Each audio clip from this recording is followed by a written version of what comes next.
ৰাজনীতিৰ এটা গৰম খবৰ প্ৰদেশ কংগ্ৰেছৰ সভাপতি ভূপেন বৰাক পুনৰ টাৰ্গেট কৰি ললে বিজেপিৰ বিধায়ক তথা মুখ্যমন্ত্ৰীৰ ৰাজনৈতিক সচিব জয়ন্ত মল্ল বৰুৱাই জয়ন্ত মল্লই ভূপেন বৰাক লেঙেৰা ঘোঁৰা আখ্যা দি ৰেছত জিকিব নোৱাৰে বুলি কটাক্ষ কৰিলে ইয়াৰ বিপৰীতে প্ৰদেশ কংগ্ৰেছৰ কাৰ্যকৰী সভাপতি তথা বিধায়ক জাকিৰ হুছেইন সিকদাৰে কংগ্ৰেছক গালি পাৰি মন্ত্ৰী হ'ব বিচাৰিছে বুলি দাবী কৰিলে ভূপেন বৰা লেঙেৰা ঘোঁৰাই কোনো ৰেছ জিকিব নোৱাৰে প্ৰদেশ কংগ্ৰেছৰ সভাপতি ভূপেন বৰাক এইদৰেই আক্ৰমণ কৰিলে বিধায়ক জয়ন্ত মল্ল বৰুৱাই ভূপেন বৰা আজিৰ তাৰিখত লেঙেৰা ঘোঁৰা এজন লেঙেৰা ঘোঁৰা যেতিয়া হৈ যায় ৰেছত দৌৰাত ৰেছত তেতিয়া মালিকে সদায় লেঙেৰা ঘোঁৰাটো আঁতৰাই দি ৰিজেক্ট কৰি দিয়ে বেলেগ ঘোঁৰা দিয়ে গতিকে কংগ্ৰেছ দলৰ দায়িত্ব আছিল যে লেঙেৰা ঘোঁৰাক আঁতৰাই কিবা ৰেছত দৌৰিব পৰা ভাল ঘোঁৰা এটা দিব এতিয়া কংগ্ৰেছ দলৰ মালিকজনো লেঙেৰা গতিকে দুই লেঙেৰাই হয়তো এটা সমগোত্ৰীয়ভাৱে এটা মৰম ৰাখি দুইটাই দৌৰিব খুজিছে জয়ন্ত মল্ল বৰুৱাই পুনৰ ক'লে বুন্দিয়াক পাম দি লাভ নাই পাম দিলেও বুন্দিয়া গোল্লা নহয় বুন্দিয়াত যিমান পাম দিলেও সি ৰসগোল্লা হ'ব নোৱাৰে গতিকে বুন্দিয়াটো এটা সৰু বস্তু তাত যিমানেই আপুনি পাম নিদিয়ক কিয় তাক পৰা ৰসগোল্লা কৰিব নোৱাৰে ইফালে ভূপেন বৰাক আক্ৰমণ মন্ত্ৰী পীযুষ হাজৰিকাৰ ভূপেন বৰাই ঘৰে ঘৰে গৈ কংগ্ৰেছক গতিশীল কৰিবলৈ চেষ্টা চলোৱাৰ সময়ত পীযুষ হাজৰিকাই ক'লে ৰাজীৱ ভৱনত কবিতা লিখি ভূপেন বৰাৰ আমনি লাগিছে এটা কথাটো কৰিছে যে ৰাজীৱ ভৱনত প্ৰেছ মিট কৰি থাকি বা কবিতা লিখি থাকি হেঁপাহ পলুৱাইছে বা অশান্তি লাগিছে সেইকাৰণে ওলাই আহিম বুলি কৈছে ৰাইজে কেনেকৈ সমৰ্থন দিয়ে সেইটো লক্ষণীয় হ'ব আৰু মই আকৌ কৈছোঁ নিজে যদি ক'ৰবাত যায় অকলে যদি ঘূৰি ফুৰে তেতিয়াতো কোনোৱে বাধা দিব নোৱাৰে ইফালে কেৱল বিজেপি নেতাই নহয় AIDFৰ বিধায়ক কৰিমুদ্দিন বৰভূঞাই এৰি নিদিলে ভূপেন বৰাক ভূপেন বৰাই 4 মে'ৰ পৰা অসম ভ্ৰমণ কৰিবলৈ ওলোৱাত তেওঁ সুখী বুলি কটাক্ষ কৰিলে বিধায়ক কৰিমুদ্দিন বৰভূঞাই মই থেংকছ দি আছোঁ মই তেওঁক কৈছিলোঁ যদি সঁচা অৰ্থত বিজেপি পৰাস্ত কৰিব লাগে যদি আপাৰত যাওকচোন বেটিটো অৰ্গেনাইজেশ্যনটো ষ্ট্ৰেংথেনিং কৰক তেওঁ এইটো হাতত লৈছে অলপ হ'লেও মোৰ কথা শুনিছে সেইকাৰণে তেওঁক থেংকছ দিছোঁ মোৰ সমষ্টিত যাওক না তাত মানুহে নাই ক'ত পাব সেইটো যাওক মইহে দিম লাগিলে ইউটিউবত মানুহখিনিক দি সম্বৰ্ধনা মাৰা চাৰা দিম আৰু পিছে ভূপেন বৰাৰ কাষত থিয় দি প্ৰদেশ কংগ্ৰেছৰ কাৰ্যকৰী সভাপতি তথা বিধায়ক জাকিৰ হুছেইন সিকদাৰে উভতি ধৰিছে সমালোচকক জয়ন্ত মল্ল বৰুৱাক টাৰ্গেট কৰি জাকিৰ হুছেইন সিকদাৰে ক'লে বিজেপিত এতিয়া মন্ত্ৰী হোৱাৰ প্ৰতিযোগিতা চলিছে কংগ্ৰেছক গালি পাৰি মন্ত্ৰী হ'ব বিচাৰিছে জয়ন্ত মল্ল বৰুৱাই আৰু বৰ্তমান যিসকল মন্ত্ৰীৰ বিভিন্ন দপ্তৰত তেওঁলোকে নিজৰ কাৰ্যকাল অতিবাহিত কৰিছে নিজৰ দায়িত্ব পালন কৰি আছে ইয়াৰ মাজত যিসকল বিফল তেওঁলোকক হয়তো সলনি কৰি বেলেগ নতুন মুখ আনিব পাৰে গতিকে প্ৰথম বৰ্ষপতিতে নতুন মন্ত্ৰীৰ ঘোষণাৰ কাৰণে বিভিন্নজনে সেই ঘোষণা হোৱা তালিকাত নিজৰ নাম অন্তৰ্ভুক্তি হোৱাৰ কাৰণে বিভিন্ন মহলক সন্তুষ্টি কৰাৰ কাৰণে বিভিন্ন ধৰণৰ কথা বাৰ্তাবোৰ কৈ আছে জয়ন্ত মল্ল ডাঙৰীয়া তাৰে ভিতৰত এজন বুলি আমি ধৰি লৈছোঁ ভূপেন বৰাক লেঙেৰা ঘোঁৰা আখ্যা দিয়া বিধায়ক জয়ন্ত মল্ল বৰুৱাক উভতি ধৰি প্ৰদেশ কংগ্ৰেছৰ সভাপতি ভূপেন বৰাইও ক'লে জয়ন্ত মল্লৰ কথাৰ ওপৰত একো নকওঁ কৈ থাকক তেওঁলোকে কোৱা দিন আহিছে কৈ থাকক ঋত্বিক কৌশিক আৰু বিজু কুমাৰ ডেকাৰ সহযোগত bureau report news 18 Assam north east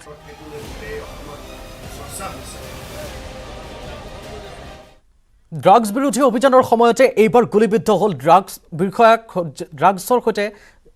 তেওঁলোকক আক্ৰমণ কৰিবলৈ যোৱা লোকসকলৰ সৈতে ডিএছপি গৰাকী আহত হোৱাৰ খবৰ কিন্তু ক'ত সংঘটিত হৈছিল এই ঘটনা আগবঢ়াবলৈ লৈছোঁ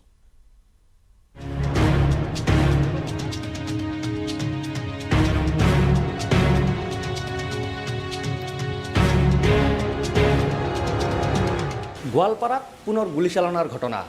আৰু এই গুলীচালনা ড্ৰাগছ ব্যৱসায়ী আৰু আৰক্ষীৰ মাজত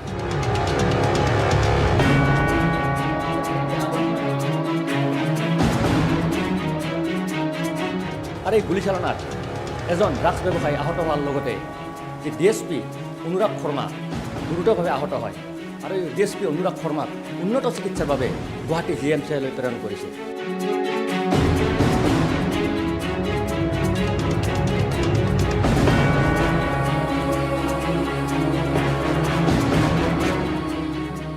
আৰু এই ড্ৰাগছ ব্যৱসায়ীৰ পৰা প্ৰায় 12টাকৈ ড্ৰাগছ ভৰ্তি কণ্টেইনাৰ জব্দ কৰিবলৈ সক্ষম হৈছে আৰক্ষীয়ে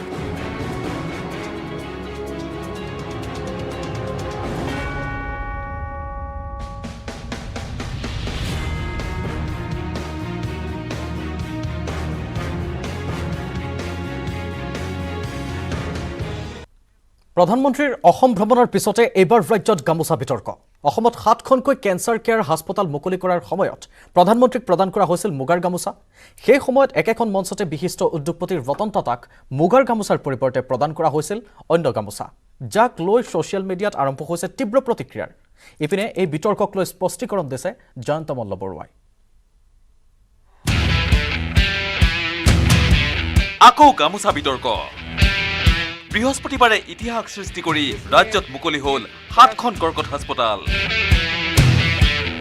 আধাৰশিলা স্থাপন হ'ল আন 7খন কৰ্কট হাস্পতালৰ দেশৰ বিশিষ্ট উদ্যোগপতি অসম বৈভৱ ৰতন টাটাৰ অনুগ্ৰহত আৰু চৰকাৰৰ তদাৰকত সম্পন্ন হৈছে এই মহান প্ৰক্ৰিয়া এই শুভ অধ্যায়ৰ সূচনা পৰ্বই ৰাজ্যবাসীক আনন্দিত কৰি তোলাৰ সময়তে সামাজিক মাধ্যমত চলিছে গামোচা বিতৰ্কৰ বৃহস্পতিবাৰৰ কৰ্কট চিকিৎসালয় মুকলি অনুষ্ঠানত উপস্থিত আছিল প্ৰধানমন্ত্ৰী নৰেন্দ্ৰ মোদী আৰু বিশিষ্ট উদ্যোগপতি ৰতন টাটা ডিব্ৰুগড়ৰ খনিকৰত অনুষ্ঠিত বিশাল জনসভাত চৰকাৰে দুয়োকে সম্বৰ্ধনা জনালে অসমৰ স্বাভিমানৰ প্ৰতীক গামোচাৰে প্ৰধানমন্ত্ৰী মোদীৰ কান্ধত জিলিকিল মুগাৰ গামোচা আৰু উদ্যোগপতি ৰতন টাটাৰ ডিঙিত পিন্ধোৱা হ'ল কপাহী সূতাৰ গামোচা বিতৰ্ক তাতেই দুয়োজনকে কিয় একেধৰণৰ গামোচা পিন্ধোৱা নহল সেই প্ৰশ্ন তুলি ছচিয়েল মিডিয়াত চলিছে বিৰাট সমালোচনা নিন্দা টিপ্পনী আক্ষেপৰ যি ৰতন টাটাৰ মহানুভৱতাৰ বাবে এই যুগান্তকাৰী পদক্ষেপ সম্ভৱ হ'ল সেইগৰাকী বৰেণ্য পুৰুষক উচিত সন্মান প্ৰদৰ্শনত বৈষম্য প্ৰদৰ্শন কৰা হ'ল নেকি সেই প্ৰশ্নই তোলা হৈছে ছচিয়েল মিডিয়াত পিছে সমালোচকৰ মুখ বন্ধ কৰি বিধায়ক জয়ন্ত মল্ল বৰুৱাই ক'লে ইছ্যু নাই বাবে বিৰোধীয়ে সৃষ্টি কৰিছে অৰ্থহীন বিতৰ্কৰ এইগৰাকী ৰতন টাটাকে অসমৰ সৰ্বোচ্চ সন্মান অসম বৈভৱ দিয়া হৈছে তেন্তে সন্মান প্ৰদৰ্শনত আৰু বাকী থাকিল কি ফেচবুকত হ'ল কি আজিকালি ফেচবুকত বহুত ধৰণৰ মানুহ থাকে এইবিলাক মানুহক লৈ বহুত চিন্তা কৰিব নালাগে ফেচবুকত আটাইতকৈ লেফ্ট লিবাৰেল যিবিলাকে নিজকে বহুত বেলেগ বুলি ভাবে যিবিলাক আমাৰ বামপন্থী চিন্তাধাৰাৰ মানে এইবিলাক ফেচবুকত বেছিকৈ থাকে এই যে সামান্যতম প্ৰশাসনিক জ্ঞান নথকা মানুহে আজি অসম চৰকাৰক সমালোচনা কৰে মানে বামপন্থী চিন্তাধাৰাৰ নেতা এটাই এই কথাটো আৰম্ভ কৰি দিয়ে আৰু তাৰ পিছত তেওঁলোকৰ ফলোৱাৰ্ছবিলাক লাগি অসমত পৰিৱেশ সৃষ্টি কৰে bureau report news 18 Assam north east দুই ফৌজৰ সংঘাতৰ পিছতে পঞ্জাবৰ পাটিয়ালাত সান্ধ্য আইন জাৰি কৰা হৈছে আজি সন্ধিয়া 7 বজাৰ পৰা কাইলৈ পুৱা 6 বজালৈ সান্ধ্য আইন বলবৎ কৰা হৈছে আইন শৃংখলা নিয়ন্ত্ৰণৰ বাবে বৃহৎ আৰক্ষী দলক মুতায়ন কৰা হৈছে খালিস্তানপন্থী আৰু খালিস্তান বিৰোধী পন্থীৰ মাজত সংঘটিত সংঘাতত আহত হৈছিল কেইবাজনো লোক খালিস্তান বিৰোধী সমদলৰ সময়তে সংঘটিত হৈছিল এই সংঘাত তৰোৱাল চুৰি লাঠি আদি লৈ দুই ফৌজৰ মাজত সূত্ৰপাত হোৱা সংঘৰ্ষৰ পিছতে মুতায়ন কৰা হৈছিল নিৰাপত্তাৰক্ষীৰ এটা বৃহৎ দল দুই ফৌজৰ সংঘাতৰ পিছতে পঞ্জাবৰ পাটিয়ালাত সান্ধ্য আইন জাৰি কৰা হৈছে আজি সন্ধিয়া 7 বজাৰ পৰা কাইলৈ পুৱা 6 বজালৈ সান্ধ্য আইন বলবৎ কৰা হৈছে আইন শৃংখলা নিয়ন্ত্ৰণৰ বাবে বৃহৎ আৰক্ষী দলকো মুতায়ন কৰা হৈছে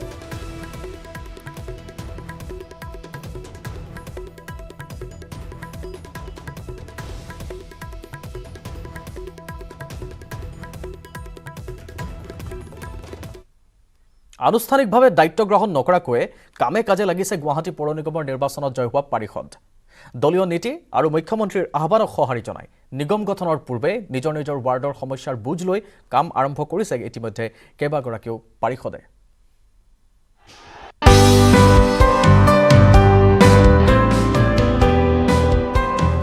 লক্ষ্য ৰাইজৰ সমস্যা দূৰ কৰা নিৰ্বাচনত জয় হোৱাৰ পিছতে ৰৈ নাথাকিল তেওঁলোক বুজ ললে নিজ নিজ ৱাৰ্ডৰ সমস্যা বুজ লোৱাই নহয় লাগি গ'ল কামে কাজে আনুষ্ঠানিকভাৱে দায়িত্ব লোৱাৰ পূৰ্বে ৱাৰ্ডে ৱাৰ্ডে ঘূৰিছে পাৰিষদসকল প্ৰত্যেকে নিজৰ নিজৰ ৱাৰ্ডৰ নলাৰ সমস্যা লেতেৰা জাবৰ জোথৰ নিষ্কাশন কৰি নিজৰ অঞ্চল চাফ চিকুণ কৰি ৰাইজক দিয়া প্ৰতিশ্ৰুতি পূৰণৰ চেষ্টা কৰিছে এয়া 30 নম্বৰ ৱাৰ্ডৰ বিজয় পাৰিষদ বিনীতা দত্ত চৌধুৰী আনুষ্ঠানিকভাৱে দায়িত্ব গ্ৰহণলৈ বাট নাচাই নিজৰ ৱাৰ্ডৰ লেতেৰা নলা নৰ্দমা চাফ চিকুণ কৰোৱাত ব্যস্ত পুৱাৰে পৰাই বিভিন্ন অঞ্চললৈ গৈ জাবৰ জোথৰ নলা নিৰীক্ষণ কৰি চাফ চিকুণ কৰালে পাৰিষদগৰাকীয়ে আনুষ্ঠানিকভাৱে দায়িত্ব লোৱাৰ আগতে এইখিনি অকণমান দাদাসকলৰ লগত অকণমান হেৰি কৰি দিছোঁ মানে কি বৰষুণৰ দিন বৰষুণ যাক অহা মাত্ৰকে আমি যেতিয়া ভোট খুজিবলৈ আহিছিলোঁ আমি যেতিয়া কেম্পেইনিং কৰিছিলোঁ মানুহখিনি এইখিনি খুব ডাঙৰ সমস্যা আছিলে সেইখিনি যিমান পাৰোঁ আমি সমাধান কৰিম বুলি কৈছিলোঁ তাৰ বাবে আমি ৰাইজে মোক সেইখিনি মৰম দি বা আশীৰ্বাদ দি মোক জিকাই আনিছে যিহেতু বৰষুণ আহিবই এতিয়া বৰষুণৰ দিন যিহেতু তাৰ আগতে অকণমান যিমান পাৰোঁ তেখেতসকলে কাম কৰি আছে আমাৰ GFC কৰ্মীসকলৰ লগত অকণমান তেখেতৰ লগ হৈ পেলাই অকণমান কাম নিৰ্বাচনত জয় হোৱাৰ পিছতে থমকি ৰোৱা নাই 55 নম্বৰ ৱাৰ্ডৰ বিজয় পাৰিষদ মনোজ কুমাৰ নাথো মুখ্যমন্ত্ৰীৰ নিৰ্দেশ আৰু দলৰ সভাপতিৰ আদেশ আনুষ্ঠানিকভাৱে দায়িত্ব গ্ৰহণলৈ ৰৈ নাথাকি নিৰ্বাচনত জয়ী হোৱাৰ পিছদিনাৰ পৰাই কামে কাজে লাগিছে 55 নম্বৰ ৱাৰ্ডৰ পাৰিষদ মনোজ কুমাৰ নাথো আনুষ্ঠানিকভাৱে দায়িত্ব গ্ৰহণলৈ বাট নাচাই নলা নৰ্দমাৰ আৱৰ্জনা পৰিষ্কাৰ কৰি নিৰ্বাচনৰ পূৰ্বে ৰাইজক দিয়াৰ প্ৰতিশ্ৰুতি পূৰণৰ চেষ্টা পাৰিষদগৰাকীৰ অঞ্চলে অঞ্চলে গৈ এইদৰে সমস্যাৰ বুজ লৈ কামে কাজে লাগিছে মনোজ কুমাৰ নাথ আমি যোৱাকালি 4 ঠাইত আজি 2টা ঠাইত কাম হৈছে আৰু এনেকৈ আমি খুব কম দিনৰ ভিতৰতে আমাৰ 55 নং ৱাৰ্ডৰ অন্তৰ্ভুক্ত প্ৰতিটো নালাই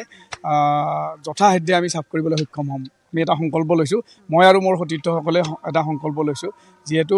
আপুনি জানে যে আমাক বিপুল ভোটৰ ব্যৱধানত এই ৱাৰ্ডটোৱে জয়যুক্ত কৰিছে আমাৰ প্ৰথম আৰু প্ৰধান দায়িত্ব হৈছে এই ৱাৰ্ডটোৰ জনসাধাৰণৰ সমস্যাসমূহ কেনেদৰে সমাধান কৰিব পাৰোঁ দুই এদিনতে বিজেপি মিত্ৰজোঁটে গঠন কৰিব নিগম কিন্তু নিগম গঠনৰ পূৰ্বে এইসকল পাৰিষদৰ এনে দায়িত্ববোধ আনৰ বাবেও অনুকৰণীয়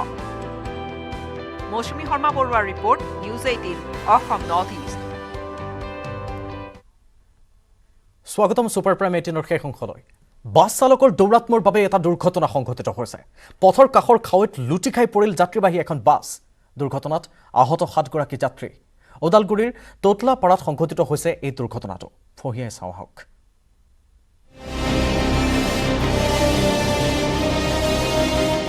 ওদালগুৰি জিলাৰ ভেৰগাঁও তোতলাপাৰাত ভয়ংকৰ বাছ দুৰ্ঘটনা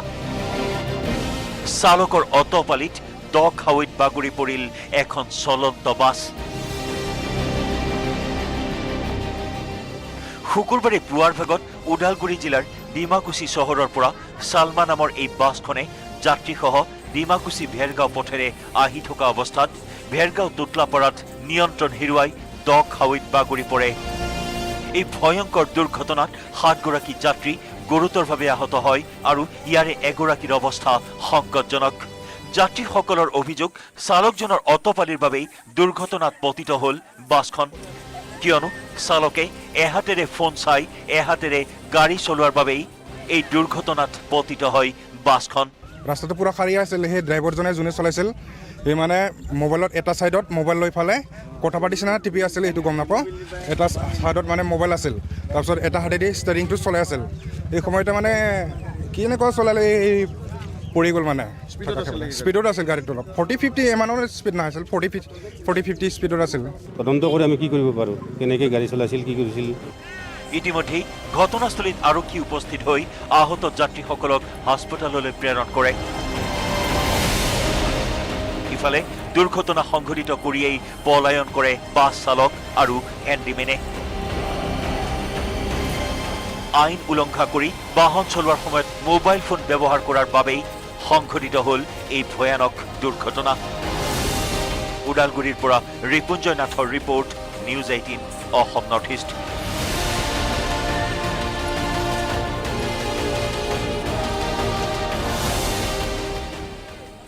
আৰু এই প্ৰতিবেদনৰ সৈতে সময় হ'ল ছুপাৰ প্ৰাইম 18ৰ পৰা